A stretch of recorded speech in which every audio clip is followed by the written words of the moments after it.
Heto na! Sa mga naghahanap ng legit na solar power bank ay eto po mga ka-repairman. 6.4 kilos ang bigat niya. Talagang maraming battery sa loob na lithium iron phosphate na LiPo4 battery. Kapag wala kang power, wala kang wifi, wala kang electric fan, wala kang TV, pwede mo itong gamitin. Meron itong solar panel.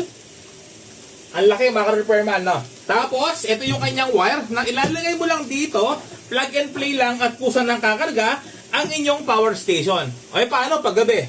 Paggabi ay pwede mong gamitin ng battery charger. Ito yung battery charger nga mga repairman na tugma sa panggagamitan. Kahit hindi mo na siya ugutin, i-plug mo lang dito, automatic kakarga na yan kapag pinlug mo sa outlet ng bahay po ninyo.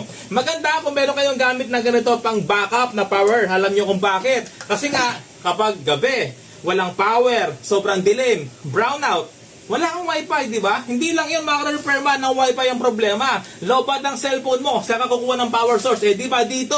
Marami siyang USB na panggagamitan. 1, 2, 3, 4, 5. 5 output USB na mataas ang ampere kaya fast charging po siya. At meron siyang dalawang 220 volts na output. 220 volts mga repairman, no? Okay, ito po. Meron siyang ilaw na napakaliwanag. Meron siyang blinker, off natin. At meron siyang power on button, yung kanyang USB. Ayan, may ilaw siya, off natin. Tapos, ito yung kanyang AC. Ibig sabihin po, ay pwede mo nang gamitin. Ayan, no? Pag on ng AC power, gumagana na yung kanyang dalawang exhaust fan. Yung in, tsaka out. Kaya presko, yung nasa loob hindi ma-overheat. Ngayon, subukan natin yung ating electric fan.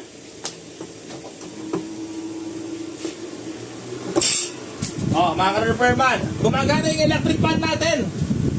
Oh, di ba? Lakas ng blower, oh.